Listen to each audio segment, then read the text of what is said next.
नमस्कार प्रिय मित्रों, स्वागत है आप सभी का आपकी अपनी क्लासेस इशू जीके ट्रिक में। मित्रों, आज हम फिर आपके लिए लेकर आए हैं एक बेहतरीन मॉडल पेपर, ऐसे क्वेश्चन जो आपके एग्जाम में आपको 100% देखने को मिलने वाले हैं। मित्रों, बिल्कुल छपने वाले प्रश्न है। Science, India GK, Rajasthan GK सभी प्रश्न इसमें शामिल है। एक बार आप मॉडल पेपर देकर देखिए, मज़ा आ जाएगा। चलिए शुरुआत करते हैं बिना किसी देरी के।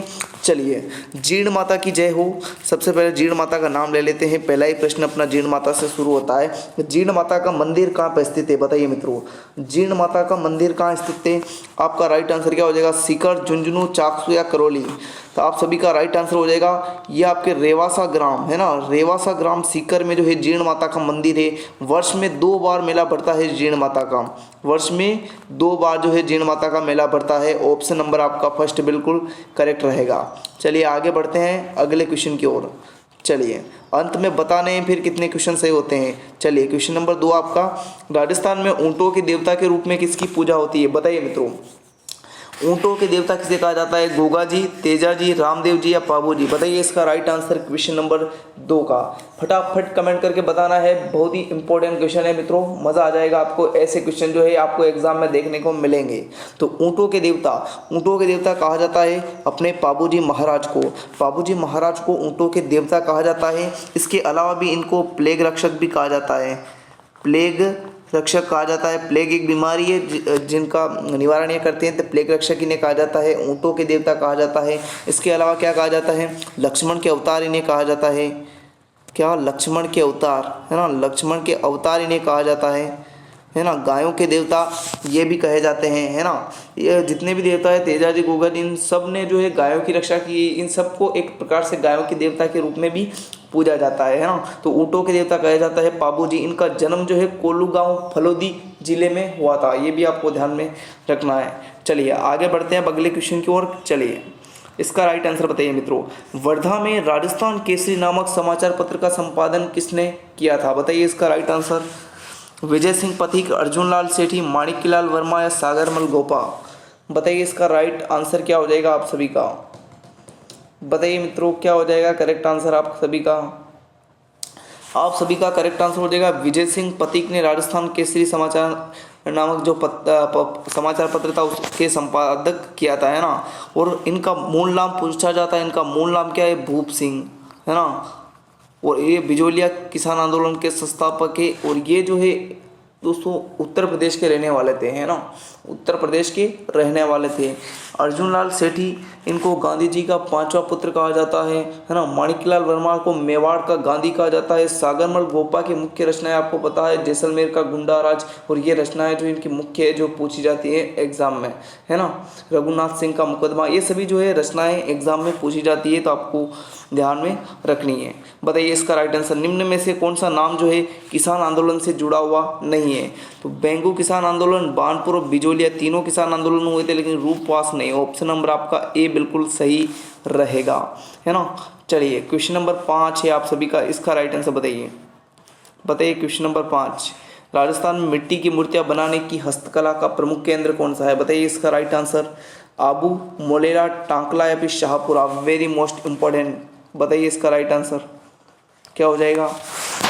इसका करेक्ट आंसर हो जाएगा ऑप्शन नंबर बी, मूर्तियाँ, मिट्टी की मूर्तियाँ बनाने के लिए मोलेरा गांव प्रसिद्ध है आपका। ऑप्शन नंबर आपका बी बिल्कुल सही रहेगा। Very most important question. बताइए इसका राइट आंसर। अब अगला क्वेश्चन नंबर 6 कि ऊंट की खाल पर स्वर्णिम नक्काशी की कला क्या कहलाती है? Very most important. एक एक क्वेश्चन इंपॉर्टेंट है, मैं सब पर इंपॉर्टेंट नहीं कहूँगा, लेकिन एक एक क्वेश्चन आपके लिए महत्वपूर्ण है। बताइए इसका राइट आंसर। ऊंट की खाल पर स्वर्णिम नक्काशी की कला क्या कहलाती है? वह कहलाती है उस्तकला। उस्तकला ये जो है अनूप सिंह के समय, है ना, अनूप सिंह के समय जो है लाहौर से लाई गई थी। ऊंट पर जो है नक्काशी की जाती है, उस्तकला बीकानेर की आपके प्रसिद्ध है। ऑप्शन नंबर आपका फर्स्ट बिल्कुल करेक्ट रहेगा। मथेरण कला भी आपके बीकानेर के प्रसिद्ध है। और आला गीला जो है आपके बालोतरा की प्रसिद्ध है ना। थेवा कला जो है वह आपके जाना जाता है थेवा कला के लिए प्रतापगढ़ क्षेत्र जो है वो दोस्तों थेवा कला के लिए जाना जाता है। कांच पर जो है नक्काशी की जाती है इसमें, है ना। ऑप्शन नंबर डी आपका बिल्कुल सॉरी आपका क्वेश्चन नंबर 6 का ऑप्शन नंबर ए सही रहेगा, उस्तकला। चलिए अगला क्वेश्चन, साहित्यिक मारवाड़ी कही जाती है? बताइए इसका राइट आंसर। डिंगल, पिंगल, मेवाड़ी या फिर वागड़ी? तो साहित्यिक मारवाड़ी कहा जाता है डिंगल भाषा को। ऑप्शन नंबर आपका ए बिल्कुल सही रहेगा। चलिए अगला क्वेश्चन नंबर 8 का राइट आंसर बताइए।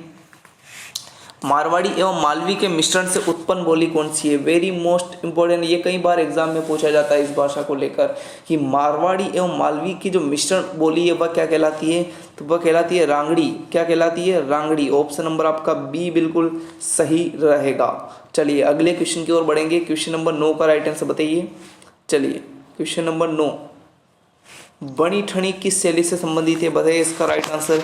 ये तो सबको पता है, किशनगढ़ शैली से संबंधित है। निहाल चंद इसका प्रमुख चित्रकार था। चलिए अगला आपका क्वेश्चन नंबर 10, इसका राइट आंसर बताइए। राजस्थान में संगीत नाटक अकादमी कहाँ स्थित है? जोधपुर, जयपुर, बूंदी या फिर उदयपुर?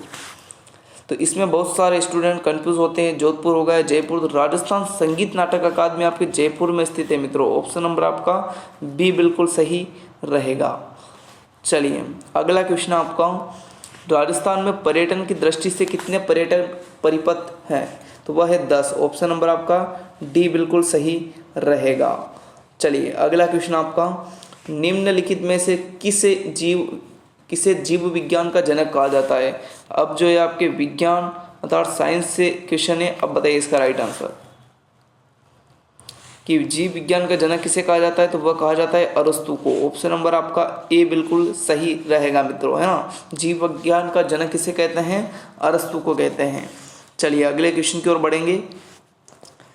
पशुओं की शरीर योजना का अध्ययन क्या कहलाता है? बताइए पशुओं के जो शरीर योजना का अध्ययन किया जाता है उसे क्या कहा जाता है?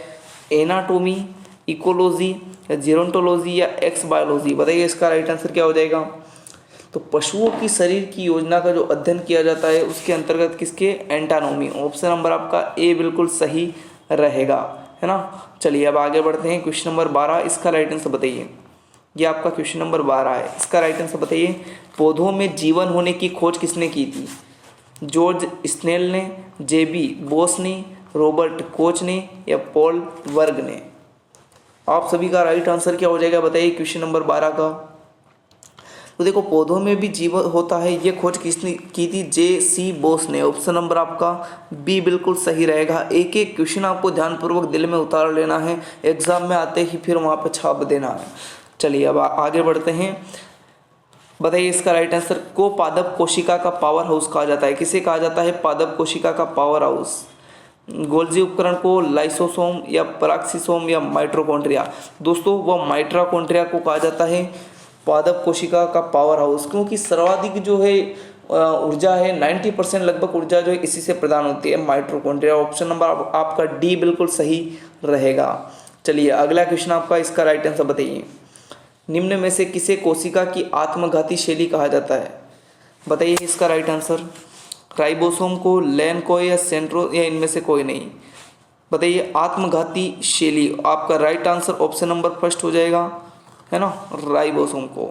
चलिए अगला क्वेश्चन आपका, कोशिका दीवार में पाई जाती है? बताइए इसका राइट आंसर। बताइए कोशिका दीवार में पाई जाती है, तो वह पाई जाती है पादप कोशिका। ऑप्शन नंबर आपका फर्स्ट बिल्कुल सही रहेगा, है ना। ऑप्शन नंबर ए आपका बिल्कुल करेक्ट रहेगा। बताइए इसका राइट आंसर। अगला क्वेश्चन आपका, निम्नलिखित में से क्या प्राणी कोशिका का घटक नहीं है? क्या प्राणी कोशिका का घटक नहीं है, ये आपको बताना है। तो वह देखो राइबोसोम है, माइटोकॉन्ड्रिया है, लाइसोसोम है, लेकिन न्यूट्रॉन नहीं है। ऑप्शन नंबर आपका बी बिल्कुल सही रहेगा, है ना। चलिए आगे बढ़ते हैं। इसका राइट आंसर बताइए। अगला क्वेश्चन आपका, किसी मनुष्य के मूत्र में अपशिष्ट उत्पाद के रूप में पाया जाता है? यूरिक एसिड, यूरिया, अमोनिया या फिर प्रोटीन? बताइए इसका राइट आंसर। आप सभी का करेक्ट आंसर क्या हो जाएगा? यूरिया, है ना, यूरिन। ऑप्शन नंबर आपका बी बिल्कुल सही रह जाएगा। चलिए आगे बढ़ते हैं अगले क्वेश्चन की ओर। जांग में जो पाई जाने वाली हड्डी है उसे क्या कहते हैं? बताइए इसका राइट आंसर। फीमर या फिर ह्यूमरस, टार्सल या फिर टिबिया फिबुला? बताइए इसका राइट आंसर। उसे कहा जाता है फीमर, है ना। जांग में जो हड्डी पाई जाती है उसे फीमर कहा जाता है। ऑप्शन नंबर आपका ए बिल्कुल करेक्ट रहेगा। चलिए आगे बढ़ते हैं। पायरिया रोग जो है वह किससे संबंधित है? बताइए पायरिया रोग जो है वह किससे संबंधित है? दांत, मसूड़े, नाक या फिर मुंह से? इसका राइट आंसर क्या हो जाएगा मित्रों? मसूड़ा। ऑप्शन नंबर आपका बी बिल्कुल करेक्ट रह जाएगा मित्रों। जो भी सीईटी की तैयारी कर रहा है वह एक बार यहाँ से जुड़ जाइएगा, आपके जो है मॉडल पेपर बहुत ही प्रश्न क्लियर हो जाएंगे एग्जाम तक। कौन से भी छप सकते हैं, सारे इंपॉर्टेंट क्वेश्चन पिछली प्रतियोगिता से रिलेटेड क्वेश्चन है। मिर्गी इनमें से किसकी बीमारी है? दोस्तों जब भी मिर्गी आती है तो क्या होता है? हड्डियों में तनाव आता है, शरीर में तनाव आता है, तो वो किस में आता है? तंत्रिका तंत्र में। ऑप्शन नंबर आपका बी बिल्कुल करेक्ट रह जाएगा। किसकी बीमारी है? तंत्रिका तंत्र की। ऑप्शन नंबर बी बताने वाले सभी भाई बहन करेक्ट हो जाएंगे। चलिए, सामान्य पुरुष का तापमान कितना होता है? बताइए इसका राइट आंसर।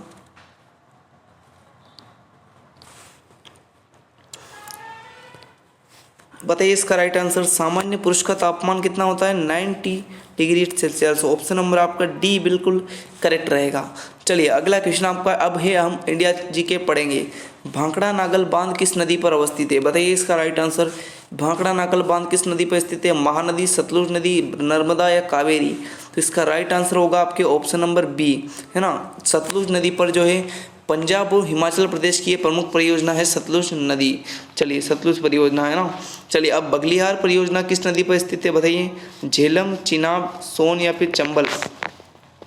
बताइए। तो बगलिहार परियोजना आपके चिनाब नदी पे अवस्थित है। ऑप्शन नंबर आपका बी बिल्कुल करेक्ट रहेगा, है ना। ऑप्शन नंबर, और ये जो है आपके सिंधु नदी की सबसे बड़ी सहायक नदी है, और इसे जो है चंद्रभागा नदी भी कहा जाता है आपके चिनाब नदी को, है ना। चलिए अब आगे बढ़ते हैं। तालाब द्वारा सर्वाधिक सिंचाई भारत के किस राज्य में होती है? बताइए इसका राइट आंसर। तालाब द्वारा केरल, आंध्र प्रदेश, तमिलनाडु या उड़ीसा? बताइए तालाब के द्वारा जो है सर्वाधिक सिंचाई किस राज्य में होती है? वह होती है तमिलनाडु में। ऑप्शन नंबर आपका सी बिल्कुल सही रह जाएगा। चलिए अब आगे बढ़ते हैं। बताइए तुलबुल परियोजना किस नदी पर अवस्थित है? तुलबुल परियोजना, आप सभी का राइट आंसर क्या हो जाएगा? वह आपके झेलम नदी के किनारे पर अवस्थित है ना, झेलम नदी पर। ऑप्शन नंबर आपका ए बिल्कुल करेक्ट रहेगा। चलिए माता टीला परियोजना किस नदी पर स्थित है? बताइए चंबल, शरावती, सोम या फिर बेतवा? माता टीला परियोजना आपकी जो है बेतवा नदी पर कार्यरत है। ऑप्शन नंबर आपका डी बिल्कुल सही रह जाएगा। ये परियोजना आपके बेतवा नदी पर स्थित है। चलिए नापता झांकड़ी परियोजना किस राज्य से संबंधित है? बताइए इसका राइट आंसर। हिमाचल प्रदेश सतलज, महाराष्ट्र गोदावरी, हरियाणा सतलज या फिर केरल पेरियार? नापता झांकड़ी परियोजना आपके जो हिमाचल प्रदेश और सतलज की संयुक्त परियोजना है। ऑप्शन नंबर आपका ए बिल्कुल सही रहेगा। चलिए अब आगे बढ़ते हैं नेक्स्ट क्वेश्चन की ओर। सन 1818 में किस स्थान पर सर्वप्रथम सूती वस्त्र की आधुनिक मिल स्थापित की गई? तो वह कहाँ की गई? बताइए इसका राइट आंसर। आपका नेक्स्ट ऑप्शन है वह डी है, कानपुर। तो वह कहाँ पे की गई? 1818 में जो है सर्वप्रथम सूती वस्त्र, ये आपके कोलकाता में। ऑप्शन नंबर आपका ए बिल्कुल सही रहेगा। चलिए आगे बढ़ते हैं अगले क्वेश्चन की ओर। बताइए इसका राइट आंसर। ये उत्तर लिख रखा है। अब बताइए भारत का मैनचेस्टर किस शहर को कहा जाता है? बताइए इसका राइट आंसर। भारत का मैनचेस्टर, बताइए इसका राइट आंसर क्या हो जाएगा मित्रों? बताइए भारत का मैनचेस्टर जो है वह कहा जाता है अपने ये अमृतसर ने अहमदाबाद होगा, अहमदाबाद है ना। अहमदाबाद को जो है भारत का मैनचेस्टर कहा जाता है। और क्यों कहा जाता है? कपड़े उद्योग के लिए।